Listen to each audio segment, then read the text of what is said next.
करीम। अम्मा बाद फ़अऊज़ु बिल्लाहि मिनश्शैतानिर्रजीम। बिस्मिल्लाहिर्रहमानिर्रहीम। वक़ज़ा रब्बुका अल्ला ताबुदू इल्ला इय्याहु व बिल वालिदैनि इहसाना। सदक़ल्लाहुल अज़ीम व सदक़ रसूलुहुन नबियुल करीम। इन्नल्लाह व मलाइकतहु युसल्लूना अलन नबी या अय्युहल्लज़ीना आमनू सल्लू अलैहि व सल्लिमू तस्लीमा। अस्सलातु वस्सलामु अलैका या सय्यदी या रसूलल्लाह व अला आलिका व अस्हाबिका या हबीबल्लाह। अस्सलातु वस्सलामु अलैका या सय्यदी या खातमुन नबिय्यीन व अला आलिका व अस्हाबिका या रहमतल लिल आलमीन। बाद हम्दो सना नबी पाक सल्लल्लाहु तआला अलैहि वसल्लम की बारगाह अक़दस के अंदर हदिये दुरूद व सलाम का नज़राने अक़ीदत पेश करने के बाद दुआ है खालिक़े कायनात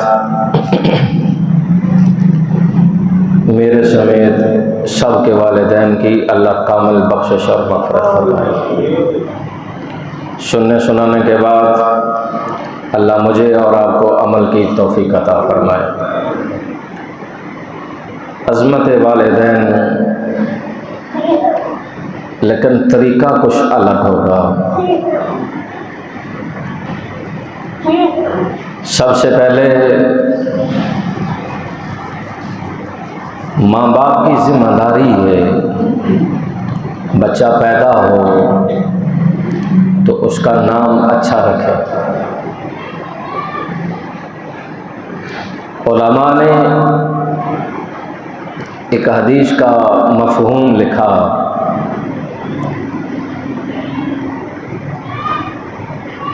कि हुज़ूर फरमाते हैं, जिसे मेरा रब दो बेटे अता करे वो उनका नाम मेरे नाम पे रखे, रब उसे जन्नत अता फरमाए।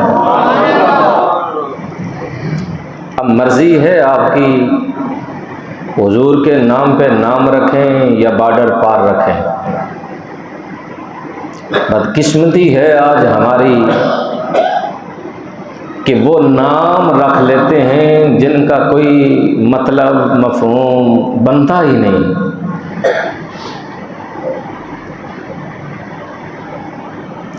और जो अल्लाह और उसके रसूल को पसंद हैं वो हमें नापसंद है। पहला फ़र्ज़ ये है कि बच्चों का नाम अच्छा रखें। दूसरी जिम्मेदारी है कि बच्चों को हलाल खिलाएं।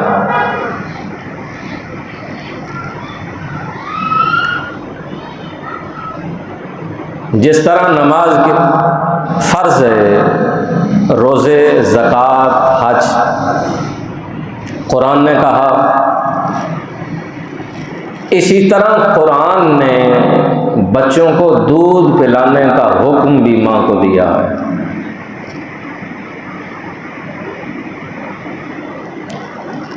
ये नमाज का जिक्र फ़र्जियत कुरान में, वो भी कुरान में। किसी ने उसी को इतनी तरजीह नहीं दी।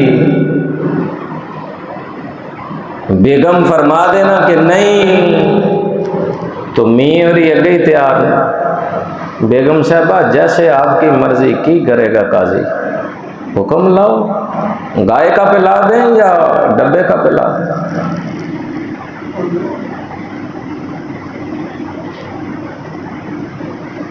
अगर तो कोई बीमारी नहीं,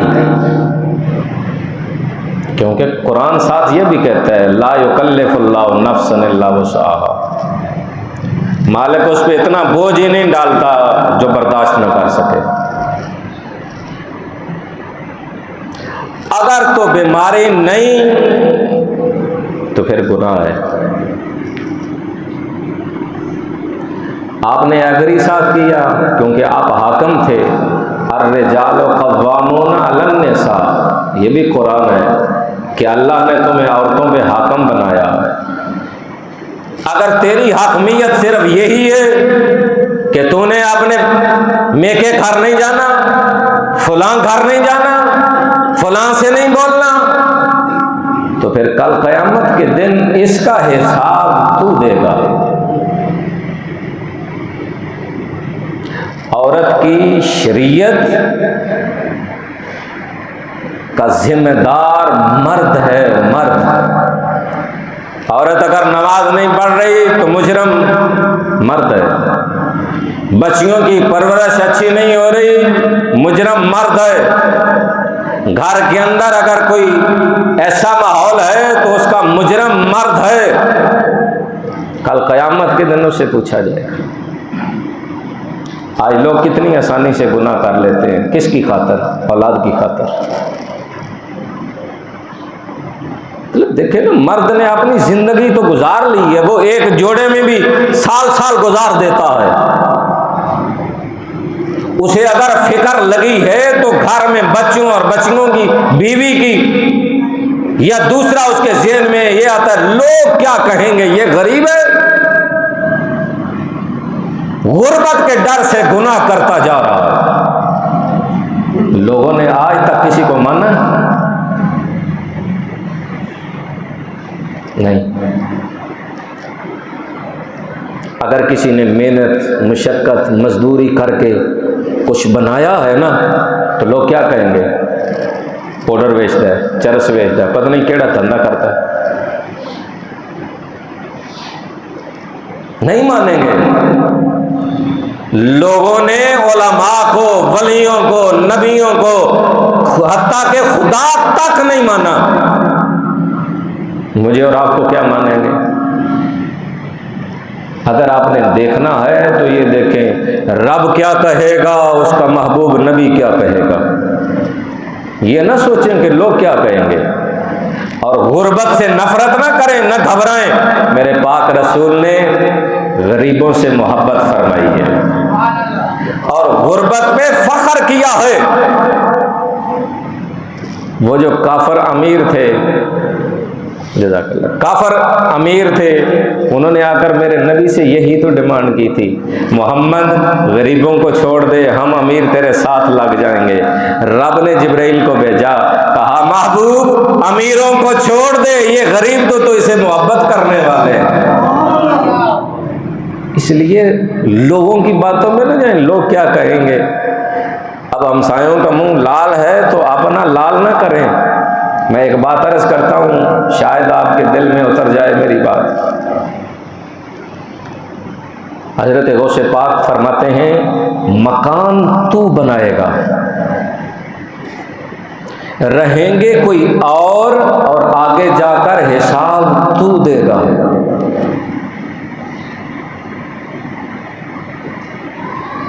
और यही है, बनाता कोई और है, रहता कोई और है, आगे हिसाब कर कोई और देता। लिहाजा मेरा मशवरा ये है कि अगर औलाद की खातर गुनाह कर रहे हैं छोड़ दें, बीवी के खातर कर रहे हैं तो छोड़ दें, अगर लोगों की बातों के खौफ से कर रहे हैं तो छोड़ दें। लोग राजी नहीं होंगे, लेकिन आगे जाकर फंस जाओगे।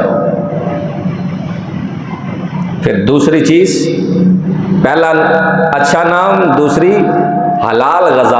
आप बच्चों को हलाल ग़िज़ा खिलाएंगे, उनकी तरबियत अच्छी होती जाएगी, वो वफादार होंगे आपके, रब के, रसूल के। क्यों? जो हराम कमाता है वो हराम खाता है, वो हराम करता है। अल्लाह के हुजूर वो नहीं झुकने देता। जो रगों में हराम का खून पलता है वो नहीं झुकने देता। सबसे बड़ी बदकिस्मती ये होगी कि आज तो लोगों के खौफ से बच्चों के लिए सारी आसाइश करते करते मर जाएगा। कल कयामत का दिन जब हिसाब की बारी आएगी, बच्चे सामने, बच्चियां सामने, बीवी सामने, वो कह देंगी मौला हमसे क्या पूछता है, हम तो मोहताज थे, इससे पूछ जो कमाकर हमारे लिए लाता था। वो साइड में हो जाएंगे। अल्लाह की कसम, कल क़यामत के दिन सबसे पहला जो आपका गिरबान पकड़ने वाले होंगे वो आपकी औलाद होगी। औलाद गिरबान पकड़ेगी। मौला हमें क्या पता था कि ये हलाल कमाता है या हराम कमाता है, हम तो मोहताज थे। इसलिए पहला काम अच्छा नाम रखना, दूसरा रिज़्क़ हलाल खिलाना, तीसरा अच्छी तरबियत करना। उस अच्छी तरबियत के लिए आज हमारे माशरे के अंदर देखें, जहाँ कोई गुनाह हो रहा हो वहाँ लोग सारे उसके सपोर्टर बन जाते हैं। और पता है, अगर कोई शरीफ आदमी उसे कहे कि यार ये बुरा काम है, इसे निकालो महल्ले से, क्या काम हो रहा है यार, तो लोग पता क्या कहते, तूने अपना हिसाब देना, इसने अपना हिसाब देना, छोड़ो, करने दो। हजरत जुनैद बगदादी रहमतुल्लाह ताला अलैह, आप जिस बस्ती में थे ना, उस बस्ती में एक फाहिशा औरत आ गई। उस औरत ने आते ही अपने घर के ऊपर झंडा लगा दिया। बात समझ आ रही है? उसने झंडा लगा दिया, सिलसिला चल निकला, लोग परेशान हुए। लोगों ने हजरत जुनैद बगदादी से जाकर कहा कि हुजूर ये मसला है, हम तो तंग आ गए, इतना अमन था, अच्छा माहौल था। अब बाबा जी ने ना मुसल्ला उठाया, लोटा उठाया, तो जाकर उसके दरवाजे के आगे बैठ गए। वो जो कस्टमर आता ना, वो देखता बाबा जी बैठे हैं, वो वापस लौट जाता। सारा दिन गुजर गया, रात आने लगी। उसने अपने चेलों को कहा, जाओ देखो क्या मुसीबत पड़ गई आज, कोई कस्टमर नहीं आया। चेले जब बाहर निकले, देखा तो एक बाबा जी मुसल्ला बिछाए अल्लाह अल्लाह कर रहे हैं। वो अंदर लौट गए, कहा जी आज एक बाबा जी मुसल्ला बिछाए बाहर बैठे हैं। अब तवज्जो चाहूँगा। वो कहने लगी, जाओ बाबा जी को बोलो, बाबा जी अल्लाह अल्लाह करनी है तो मस्जिद में जाओ, अल्लाह अल्लाह करनी है तो। आज भी अलमिया मुसलमानों का यही है, बदकिस्मती ये है, हमने आज भी अल्लाह को सिर्फ मस्जिद की हुदूद के अंदर कैद कर दिया। जो दुकान पे बैठा है वो 2 नंबरी करता जा रहा है, वो कहता नहीं अल्लाह तो सिर्फ मस्जिद में है। जो बाजार वाला है वो कहता नहीं अल्लाह तो सिर्फ मस्जिद में, घर में, दुकान में, खेत में, बाजार में, हर एक ने समझा है अल्लाह तो मस्जिद में, इधर कहाँ अल्लाह। बदकिस्मती मुसलमानों की आई है। उसने कहा बाबा जी को बोलो कि अल्लाह ढूंढना है तो मस्जिद में जाओ, मेरा रास्ता खाली करो। चेले आए, उन्होंने आकर जब बाबा जी को कहा, बाबा जी उठो जाओ। कहा क्यों? कहा कोई कस्टमर नहीं आ रहा। बाबा जी ने बोला आज कस्टमर मैं ही आया हूँ। उन्होंने जाकर अंदर कहा जी वो बाबा जी कहते हैं आज मैं ही आया हूँ, मेरे साथ मामला तय कर लें। उसने कहा बाबा उम्र देख तो काम देख। उसने कहा मेरी उम्र को छोड़ो, तुम अपने पैसे बताओ। अंदर गए, बात तय हुई। उसने कहा मेरे दिन कितने, मेरी रात कितने। कहा ये लो, लेकिन शर्त ये है कि मेरे अलावा आज कोई नहीं आएगा। उसने कहा जी ठीक है। बाबा जी ने कहा वुजू करो, तवज्जो। उसने कहा बाबा किस बला का नाम ले रहे हो? वुजू क्या होता है? कहा तुझे नहीं पता? कहा मैंने सारी जिंदगी आंख खोली जवानी तक गुनाह में गुजारी है, मुझे क्या खबर है कि वुजू क्या होता है। अगर घर में माएं वुजू न करें तो बच्चियां नहीं करती,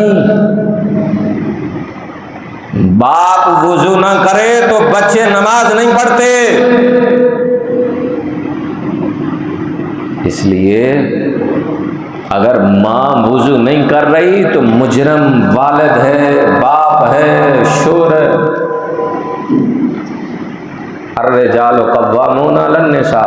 यार तू अगर ये पाबंदी लगा सकता है कि मेके नहीं जाना, तो क्या ये पाबंदी नहीं लगा सकता कि नमाज भी पढ़ा करो?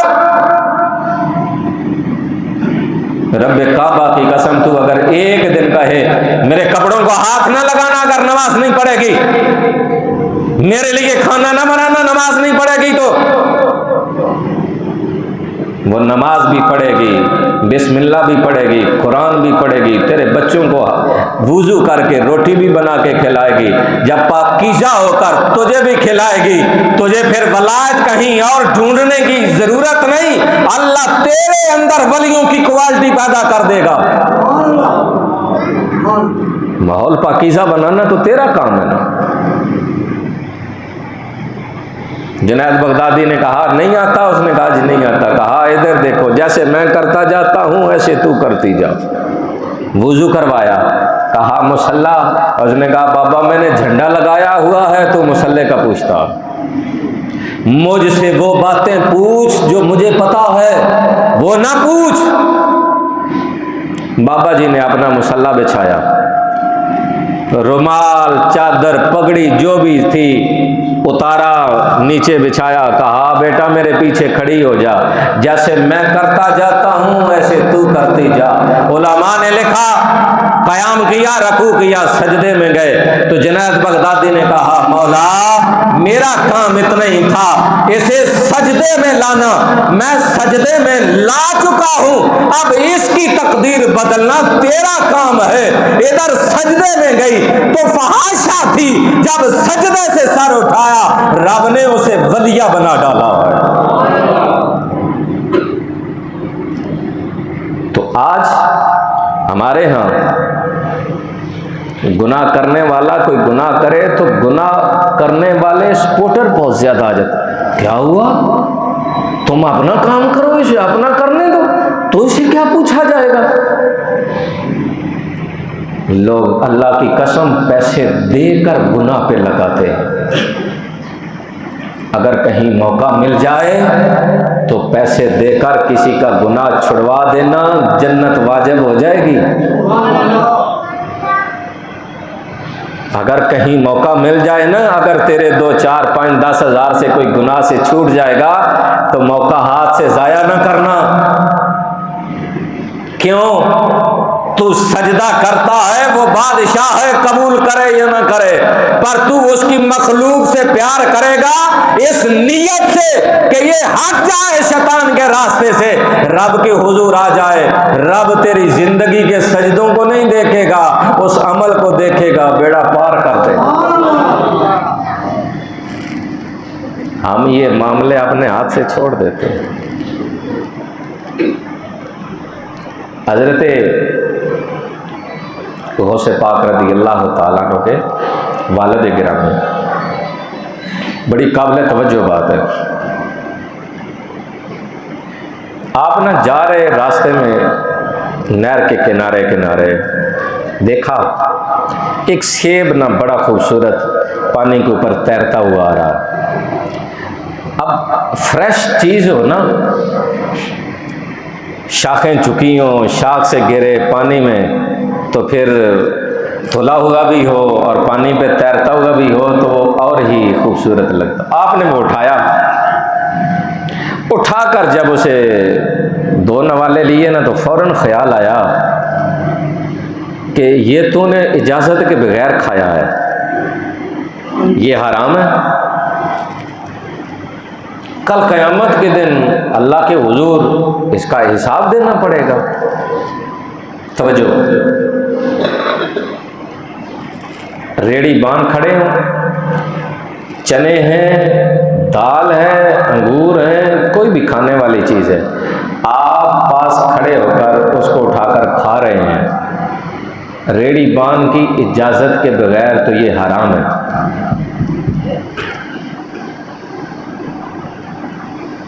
किसी मसलक के मुफ्ती से फतवा पूछ लें जाकर, हराम है।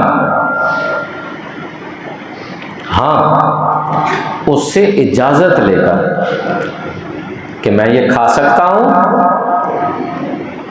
या अगर उठाया है तो उसे कहें ये मैं खा सकता हूं, वो इजाजत देता है तब हलाल है। अगर उसकी इजाजत के बगैर खाते हैं तो हराम है।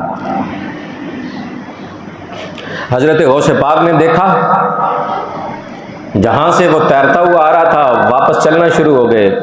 कुछ फासला चले तो आगे शाखें झुकी हुई थी, नहर के अंदर फल भी लगा हुआ था। समझ गए यही बाग है, अंदर गए। अंदर जो बाग का मालिक था ना, उसे कहा कि मैंने तेरा सेब बगैर इजाजत खाया है, तैरते हुए जा रहा था, अगर तू मुझे माफी दे दे। उसने जब शक्ल देखी खूबसूरत है, उसने जब सोच देखी, उसने कहा पाकीज़ा है, तो जरा जांच पड़ताल ना कर लूं इसकी। मौका भी मिल गया है, खुद चल के आया है। उसने कहा माफी मिलेगी, पर 12 साल मेरे बाग की रखवाली करने पड़ेगी।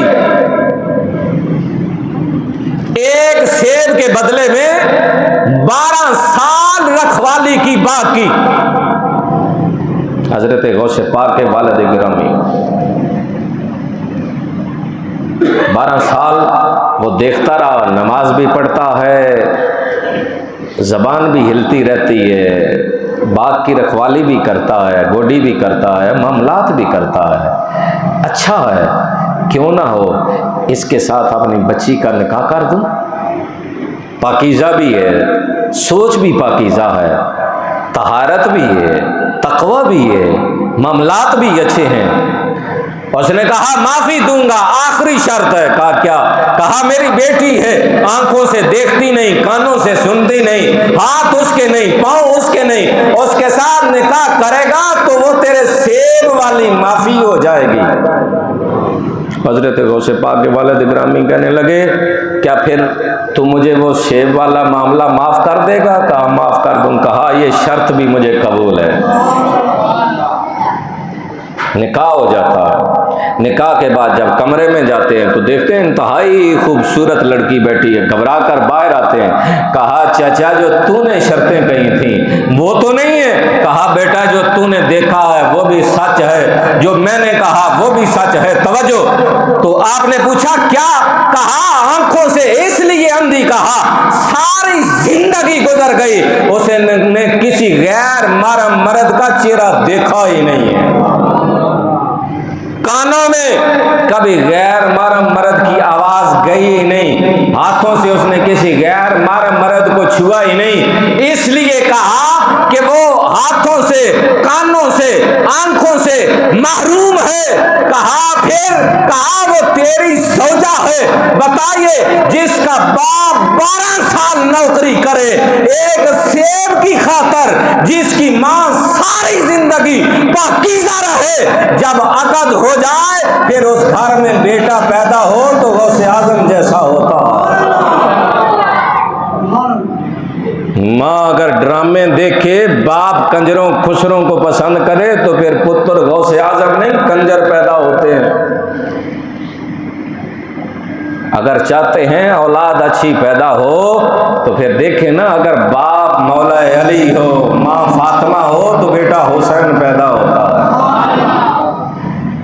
हमारी सोच ये है कि हम नमाज के करीब न जाएं, बेटा 5 वक्त का नमाजी हो, यूं मुमकिन नहीं। माँ ये कहे नमाज नहीं पढ़ूं, कोई नेकी का काम ना करूं, तो बच्चियां तहज्जुद गुजार हों, कुरान पढ़ने वाली हों, हयादार हों, ये मुमकिन नहीं। रोल मॉडल बनना पड़ेगा आपको। हलाल की रोजी, तरबियत, मामलात, ये बाप की जिम्मेदारी है। मैं फिर वही शुरू वाले जुमले कहूँगा, अगर अपनी औलाद के लिए गुनाह कर रहे हैं तो छोड़ दे, बच जाए। बीवी के लिए गुनाह कर रहे हैं तो आपके पढ़ने के बाद बीवी दूसरा निकाह कर लेगी, छोड़ दे। अल्लाह को राज़ी करें, उसके महबूब को राज़ी करें। मखलूक के लिए गुनाह करना छोड़ दें, निजात पा जाएंगे। कोई नहीं फ़ायदा देगा आपको, कोई भी मखलूक में से कोई फ़ायदा नहीं देगा आपको। जितना प्यार भी होगा, आपका जनाजा उठने की देर है, वो जनाजे के साथ नहीं गाड़ी के साथ आएगा और आपके पैसों की होगी।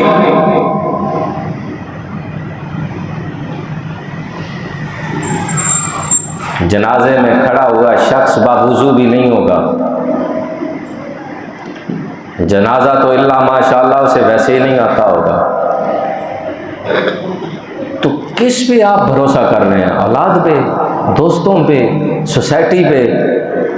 अल्लाह की कसम न करें, अपनी ज़िंदगी बर्बाद कर रहे हैं।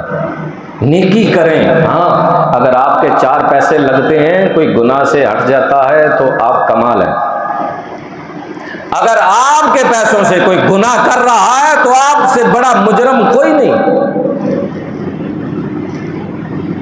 ये ना सोचें कि अच्छा मैं तो नहीं ना कर रहा, वो कर रहा है, तो वो से करवा कौन रहा है? अगर यही मामला है तो फिर शैतान गुनाह करवाता है। कल क़यामत के दिन कह देना, या अल्लाह हम नहीं करना चाहते थे, शैतान ने करवाया, इससे पूछ, हमें क्या पूछता है? तुम्हारी लॉजिक दुरुस्त नहीं कि मैंने तो नहीं ना किया, मैं तो नहीं ना करवा रहा। इसलिए मेरा मशवरा यही है, अगर आप औलाद की वजह से हराम कमा रहे हैं, छोड़ दें।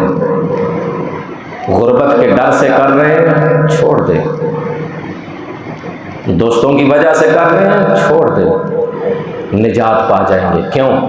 आखिरी बात, मेरे करीम आका अलैहिस्सलाम ने फरमाया, अगर तूने दुनिया पे सब कुछ कमाया, दौलत, शोहरत, इज़्ज़त, नाम, कमाल, सब कुछ, जिस तरह हर बंदे की हवस होती है कमाने की कि मुझे इज़्ज़त मिल जाए, मुझे ओहदा मिल जाए, मुझे मनसब मिल जाए, नाम ऊंचा हो जाए, तो सब कुछ कमाए, लेकिन अगर नेक औलाद ना कमाए तो कुछ भी नहीं कमाया।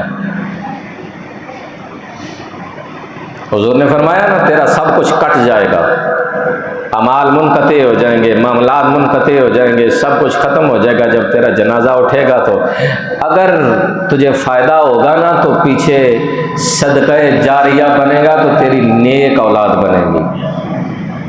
क्या बनेगा?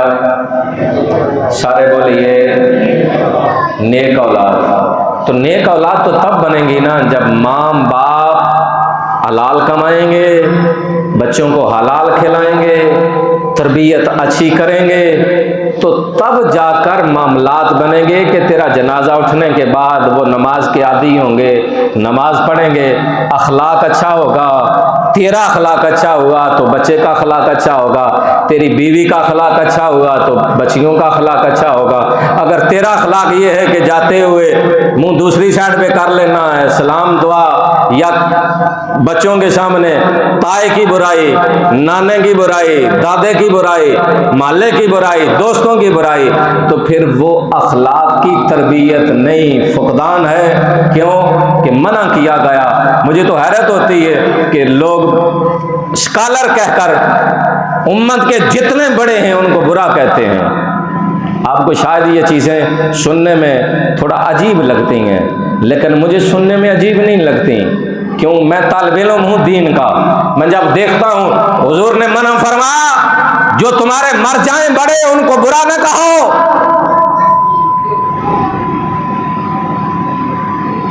चलो ये नहीं समझ आई। दूसरी बात, क्या हुजूर ने नहीं फरमाया जो फौत हो जाए उसकी बुराइयां ना करो?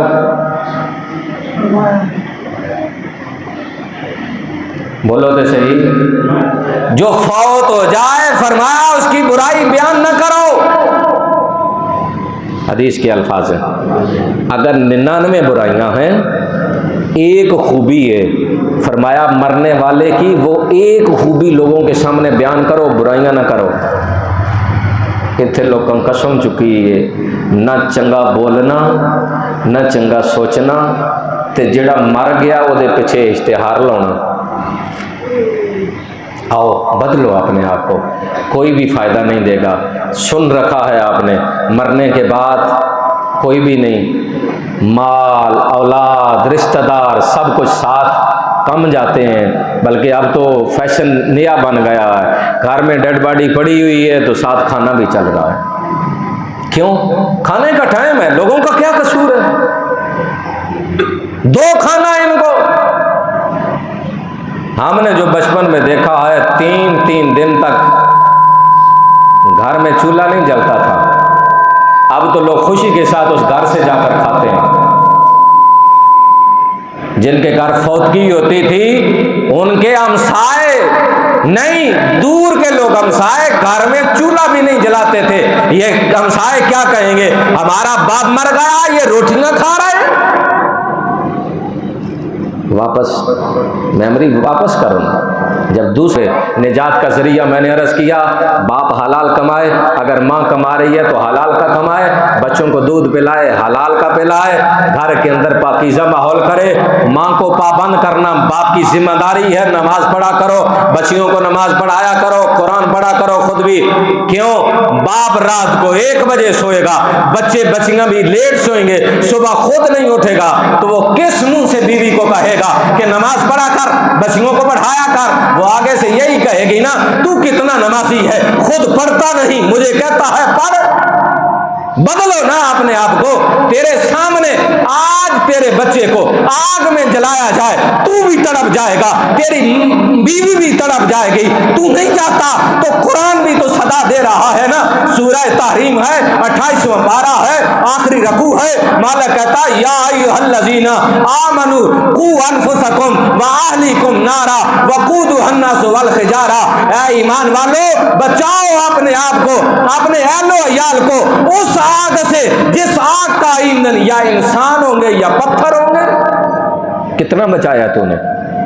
ये बचाना नहीं है कि बच्चे को लैपटॉप लेके दिया, टैबलेट दिया है, उसको कंप्यूटर लेके दिया है, उसको मोटरसाइकिल लेके दी है, उसको गाड़ी लेके दी है, उसे कॉलेज में भर्ती करवा रहा है, यूनिवर्सिटी में करवा रहा है। जो बाप 18 साल तक, इसमें बड़े बड़े पीर भी मुलव्वस आ गए, मौलवी भी आ गए, फकीर भी आ गए, दुनियादार भी आ गए, 18 साल तक बच्चे और बच्ची को घर से उठाकर पहले नर्सरी प्रेप से लेकर यूनिवर्सिटी तक लेकर जाता है। 18 साल बच्चा बच्ची डॉक्टर बन गए, वकील बन गए, इंजीनियर बन गए। उनसे पूछो, बच्ची नमाज पढ़ती है, बच्चा नमाज पढ़ते है? कारी साहब आपको पता है, बच्चा जवान है, अब हम उनको क्या कहेंगे? हया आनी चाहिए। 18 साल मेहनत की, बच्ची डॉक्टर इंजीनियर बन गई, बेटा डॉक्टर वकील बन गया।